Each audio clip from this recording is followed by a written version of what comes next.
பட்டின்னு ஒரு அழகான கிராமம் இருந்தது. அந்த கிராமத்துல கூடாரம் போட்டு அம்மாவும் மகனும் வசிச்சு வந்தாங்க.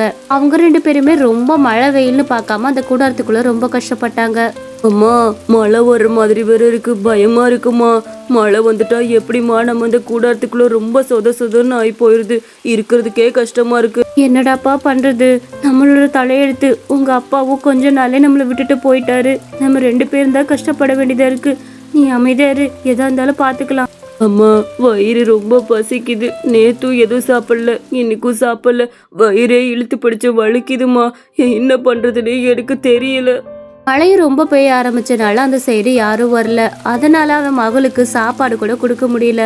ஐயோ கடவுளே, யாரையாச்சும் அனுப்பி வை, என் பையனுக்கு வயிறு ரொம்ப பசிக்குது. யாராச்சும் ஒருத்தராச்சும் என் பையனுக்கு உதவி பண்ண மாட்டாங்களா? அவன் பசி தீர்ந்தா கூட போதும் கடவுளே. கொஞ்ச நேரத்துல மழை பெஞ்சு ஓஞ்சதுக்கு அப்புறம் அங்க ஒரு பெரியவர் உட்காந்து இட்லியை நல்லா சாப்பிட்டுட்டு இருந்தாரு. அப்பா, ரொம்ப நேரம் கழிச்சு இந்த இடம் தான்ப்பா நல்லா கிடைச்சிருக்குது. இங்க உட்காந்து இந்த இட்லி பொட்டலத்தை நல்லா விரிச்சு சாப்பிட்டுட்டு போயிருவோம். என்ன பசியான பசி. ஏ பொம்பளை, நானும் வந்ததுல இருந்து பாத்துட்டு இருக்கிறேன். நான் சாப்பிடறதே பாத்துட்டு இருக்கிறேன். அறிவு இருக்கிறா? ஒருத்தவங்க வந்து சாப்பிடறப்ப நின்னுகிட்டே இருந்தா உங்களுக்கு சாப்பிட தோணுமா என்ன உனக்கு? இல்லைங்கய்யா, நீங்க சாப்பிட்டு மிச்சம் மீதி இருந்தா என் பையனுக்கு கொடுங்க. பசியால அவன் துடிச்சுக்கிட்டு இருக்கான். நேத்தும் சாப்பிடல. என் பையனுக்கு மட்டும் கொஞ்சம் சாப்பாடு கொடுக்குறீங்களையா? அடச்சி, சாப்பிடறப்ப கூட உங்களோட தொழில தாங்க முடிய மாட்டேங்குது. இந்தா, உன் பையனுக்கு இட்லி வேணுமா? இட்லி இந்தா, கீழே தூக்கி போடுறேன். இந்த இட்லி எடுத்து உன் பையனுக்கு கொடு. என்ன? அங்க இருந்த பெரியவர் அந்த இட்லியை தூக்கி வீசி எறிஞ்சிட்டு அந்த இடத்த விட்டு கிளம்பினாரு. அவங்க அம்மாவும் அந்த இட்லியை தட்டி விட்டு தன்னோட பையனுக்கு அந்த சாப்பாடை கொடுத்தாங்க. கார்த்திக், இந்தப்பா, இது சாப்பிடு. வேற வழி இல்ல கண்ணா, மண்ணா இருக்குன்னு யோசிக்காத. அதெல்லாம் நான் யோசிக்கலம்மா. உங்களது தாத்தா எப்படி திட்டிட்டு போனாரு, அதை நினைக்கும் போதுதான் வருத்தமா இருக்கு. வேற ஒண்ணும் கிடையாது. பசி பட்டினியால நம்ம என்ன பாடுபட வேண்டியதா இருக்கு. கார்த்திக், நீ எதையும் மனசுல வச்சுக்காத. அம்மா காலையில போய் ஒரு 4 இடத்துல வேலை கேட்டு பாக்குறேன்னு. ஏதாவது ஒரு வேலை கிடைச்சிருச்சுன்னா கண்டிப்பா நம்ம நல்ல வீட்டுக்கு போயிடலாம்ப்பா. அன்னைக்கு ராத்திரி முழுக்கவுமே மழை ஜோரா பெஞ்சுக்கிட்டு இருந்துச்சு. அந்த மழையில தான் அவங்க அம்மாவும் பையனும் படுத்து தூங்கிட்டு இருந்தாங்க.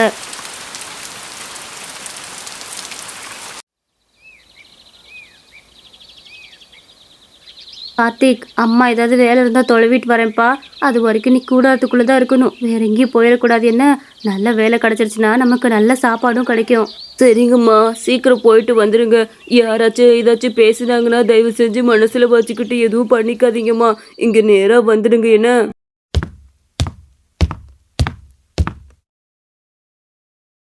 நம்மளும் இங்க உட்கார்ந்து இருக்க கூடாது. 4 இடத்துல போய் நம்மளும் வேலை பார்த்தாதான் அம்மாவை காப்பாற்ற முடியும். அம்மா ஒரு ஆளா எவ்வளவு கஷ்டப்படுவாங்க. அம்மா, அம்மா, யாராச்சும் இருந்தா கொஞ்சம் வெளியே வரீங்களாம்மா? ஏய், யாரு நீ? நாங்க நல்லா சாப்பிட்டு இருக்க நேரத்துல வந்து கூப்பிட்டு இருக்கிற. கொஞ்சமாச்சும் அறிவு இருக்கா? யார் நீ? எதுக்கு எங்களை கூப்பிட்டு இருக்க? அம்மா, என்ன உங்களுக்கு நல்லா தெரியும் நினைக்கிறேன். அந்த கூடாரத்துல தான் வாழ்ந்துட்டு இருக்கிறேம்மா. உங்க வீட்டுல ஏதாவது வேலை போட்டு கொடுத்தீங்கன்னா பார்த்துட்டு என் பையனையும் பார்த்துக்குவேன். ப்ளீஸ்மா. சி, அந்த கூடாரத்துல வாழ்றவ தானே நீ? அங்கெல்லாம் நீ வெளியே படுத்திருப்ப தானே? நோய் உனக்கெல்லாம் ஒட்டி இருந்தா கூட எங்களுக்கு அது ஒட்டிக்கும். நீ எல்லாம் இங்க வர வேணாம், கிளம்பு முத. என்னம்மா இப்படி சொல்றீங்க? தயவு செஞ்சு ஏதாவது வேலை போட்டு கொடுங்க. வேலை இருந்தா நானும் என் பையனும் ஏதோ ஒரு வீட்டுல போய் பொழைச்சுக்குவோம்மா. டேய், அந்த சைட்ல படுத்துட்டு பிளாட்ஃபார்ம்ல உருண்டுட்டு தானே கிடப்பீங்க கருமோ. அங்கிட்ட எத்தனை பேர் நடந்து போயிருப்பாங்க, எத்தனை பேர் வந்திருப்பாங்க. அதுல எல்லாம் படு தூங்கி இருப்பீங்க. அதுல இருக்க நோயெல்லாம் எங்களுக்கு தான் விட்டும். இப்படி அவங்கள ரொம்ப தரக்குறைவா பேசி அந்த வீட்டுக்காரவங்க அங்க இருந்து அனுப்புனாங்க. ராமன் ஒரு பக்கத்து ஏதாவது வேலை கிடைக்காதான்னு போயிட்டு இருந்தான். அப்ப ஒரு பாட்டி நடந்து போறப்ப அவங்களோட பர்சு கீழே விழுந்தது. ஐயோ, அந்த பாட்டியோட பர்சு கீழே விழுந்துருச்சு. இந்த பர்சுக்குள்ள நிறைய பணம் இருக்குது. ஆஹா, இதுல இருந்து 1 ரூபா கூட எடுக்க கூடாது. பாவம், அந்த பாட்டி எதுக்காக வச்சிருக்காங்களோ அந்த பாட்டியை கூப்பிட்டு இந்த பணத்தை கொடுத்துறதுதான் நியாயமான செயல். பாட்டிமா, பாட்டிமா, கொஞ்சம் நில்லுங்க. என்னடாப்பா, போற வளை எதுக்கு என்னைய பிடிச்சு கூப்பிட்டுக்கிட்டு இருக்கிற? என்ன வேணும்? அம்மா, உங்களோட பர்ஸ் நீங்க போறப்ப கீழே விழுந்துருச்சு. இதுல நிறைய பணம் வச்சிருப்பீங்க போல. புடிங்க, இனிமேல் பத்திரமா வச்சுக்கோங்க. யாராச்சும் கீழே விழுந்தா எடுத்துக்குவாங்க அப்புறம். அட, இந்த காலத்துல இப்படி ஒரு பையனா? நீ நல்லா இருக்கணும்ப்பா. என் பர்ஸ் நல்ல வேலை எடுத்து கொடுத்துட்ட. என் மருத்துவ செலவுக்கு ஏதாவது பணம் வச்சிருந்தேன். ரொம்ப நன்றி கண்ணா, நீ நல்லா இருக்கணும். அந்த பாட்டி அவனை வாழ்த்திட்டு ரொம்ப சந்தோஷமா அந்த இடத்த விட்டு நகர்ந்து போனாங்க.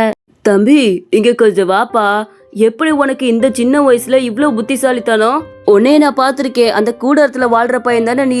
எப்படி இப்படி ஒரு நல்ல மனப்பான்மை? இதுல என்னங்கய்யா இருக்குது? நமக்கு கஷ்ட காலம் எல்லாமே இருக்குதானே செய்யுது. அதுக்காக மத்தவங்களோட காசை திருடி வாழ்றது எந்த விதத்துல நியாயம் சொல்லுங்க? நான் இப்ப கஷ்டப்படுற மாதிரிதான் அந்த பாட்டி ஒரு காலத்துல ரொம்ப கஷ்டப்பட்டிருப்பாங்க.